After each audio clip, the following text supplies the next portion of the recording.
अस्सलाम वालेकुम जी, क्या हाल है? ठीक ठाक हो? रब सोने की दुआ है कि दुनिया जिस कोने च वसते हो कि अल्लाह ताला तुहानू खैर वफीकता रखे। अज जनाब 5 स्टार वाले लैके आए हैं जनाब हज़रत यूसुफ अलैहिस्सलाम की जी दास्तान है, किस्सा हज़रत यूसुफ अलैहिस्सलाम का मुख्तलिफ आवाज़ों पहले सुनिया हुआ। अज तुहानू जनाब सुनाने भाई साजिद ने पिंड दरिया किसाना ने अच्छा तो शेर बहादुर बाणी वाले उन्होंने शागिर्द ने हज़रत यूसुफ अलैहिस्सलाम का किस्सा इन्होंने पढ़ने का शौक है। तो अज इन्हों का पहला टेस्ट है तो तुहाडे सामने जनाब असी वीडियो लैके आए हैं तो तुसीं वीडियो देखियो तो तुहाडी की राय है, अपने कॉमेंट्स अपनी राय जी वो जरूर दबिया जे। ठीक है, किस्सा हज़रत यूसुफ अलैहिस्सलाम भाई साजिद साहब जनाब पिंड दरिया किसाना मेहर बरादरी नाल तलक है इन्हों तो जनाब शुरू करते हैं जनाब। ठीक है जी, है हुक्म किता उस वेले यूसुफ जल्दी आवे खाना ते दरो रकाब शताबी करके आखे नबी ए रबाना आए जे तुम खाना खावन लगे तेरा भी जिक्र आ ले आया ते अचन चेत और वीले ना थी उता ध्यान ना उठाया है साफ तस्वीर उसे ताई ते नजर बराबर आईया ते ज्यों करी यूसुफ ऐ नाल दीवारा आपो आप आ लहाइया अवली शक्ल यकूब नबी दी ते नजर पई उस ताई ते रुखसत करके आए यूसुफ ताई देंदा खड़ा दवाई ऐ दोस्त मुबारक ए आशा पड़िया ते रो अंजू बरदा ते दुख नहीं देना आए यूसुफ ताई खड़ा दवाई करदा ऐ ज्यों करे ऐ यकूब नबी ते पाक हबीब ऐस जावां ते ए यूसुफ ऐ जंगलां वाल टुरिया खेडण साथ परावां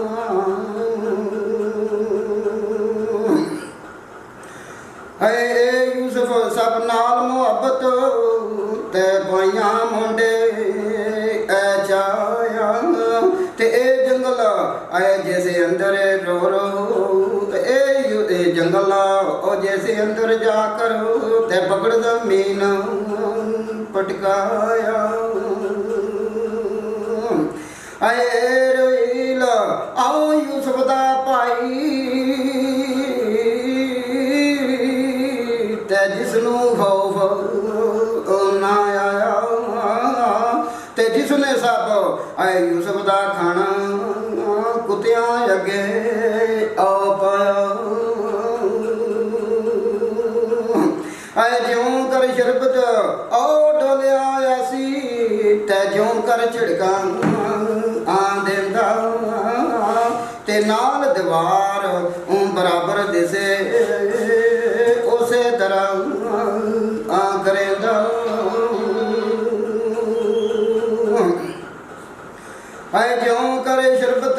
डोले आया सी ते ज्यों कर झिड़का देंदा ते नाल दीवार बराबर दिसे उसे तरह करेंदा आए जंगल जिसे अंदर यूसुफ ते रो रो मंगदा पानी ते मुड़ को मुड़ के ओ पानियों पानी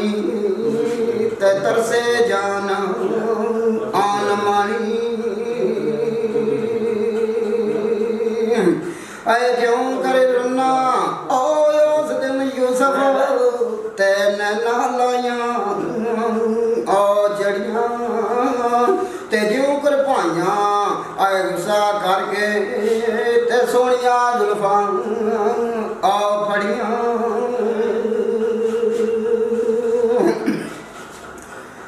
ए शमयून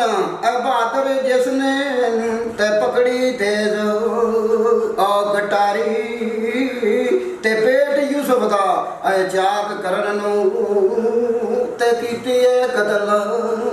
आ दियारी सज्जे हथ आओ कटारी पकड़ी ते नजर बराबर आवे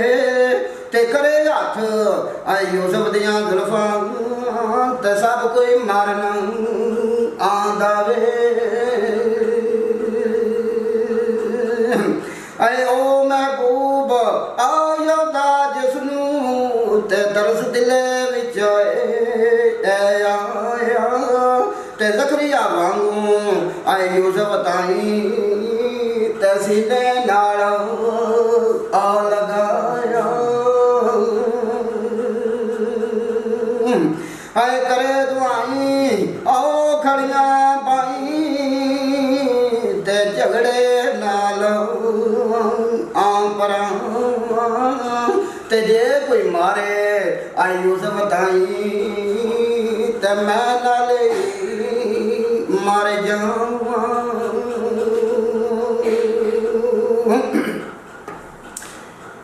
इतनी हालत ए नाल दीवारू ते इतनी हालत ए नाल दीवारू ते साफ कीकते आई ते घर ठीले कर खूह विच पाया ते जिवें हबीब आ लाई जिवें सदागर मालक आया ते लिखिया लाल आदमामी ते बरता होकर जिवें वकाया ते यूसुफ नबी ग्रामी जदू रवीले आलत डिठी ते ऐन बराबर सारी ते आ गई जान और शिकंजे अंदर ते फिक्र पिया एक आवारी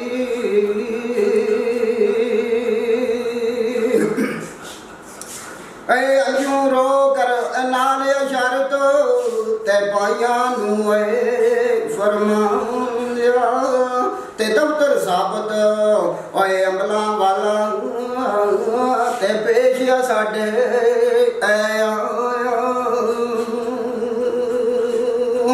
आए कोई मुहबर सादक उस दिन ते ऐसी साडे नाले ते सच बराबर ओए अमलिया साडे ते जिसनू वेख आवे आए सोन कर बात और विले कोलू ते नजर उठाई पाया ते वेख तमामी ऐ रोवण लगा ते छम छमे अंजू आया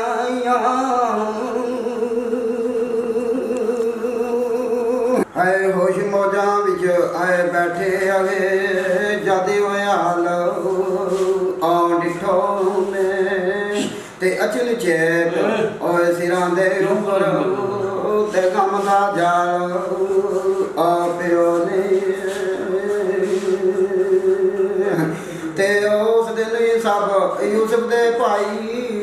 ते रो रो के आ पछताने ते हथ ना आवे वक्त वे आना ते हो गए बहुत नमाने ते जल्दी वरत के हर एक ताई ते उड़ गया रंग आयो नंदा ते भुर के अंदर आए हजरत यूसुफ ते वेखे हाल आ दिना दा हजरत यूसुफ अलैहिस्सलाम मरी जिस वे भुर के अंदर पे वेखते ने भाई मेरे भरा ने ते इन्हां दा हालत जिहड़ी ओह रख लें ना ਬਈ ਨਹੀਂ ਸਹੀ ਲੱਗਦੀ ਪਈ ਵਾ ਪਰੇਸ਼ਾਨ ਨੇ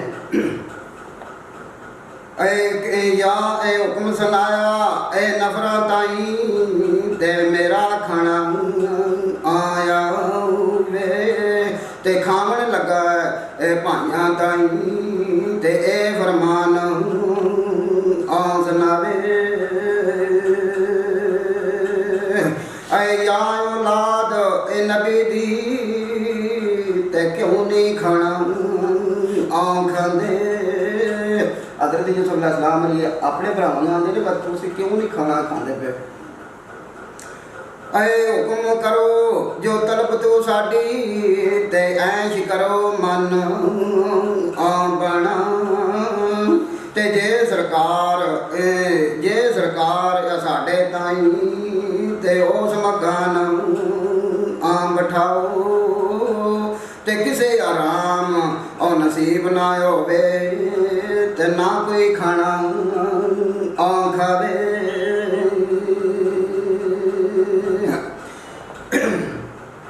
ते उस वेले हज़रत यूसुफ ते अपना आप आ छपाया ते चलो मकाम साडे उपर ते नाल प्यार आ बताया हज़रत यूसुफ अलैहिस्सलाम अपने भरावां नूं आखदे ने चलो यार तुसीं साडे मकान ते उत्थे बैठ के खाना खाने आवे बेनियामीन बे नाल दीवारों ते डिठी हालत आ सारी ते होश नक्शा तस्वीर यूसुफ दी ते लगी है बहुत आ प्यारी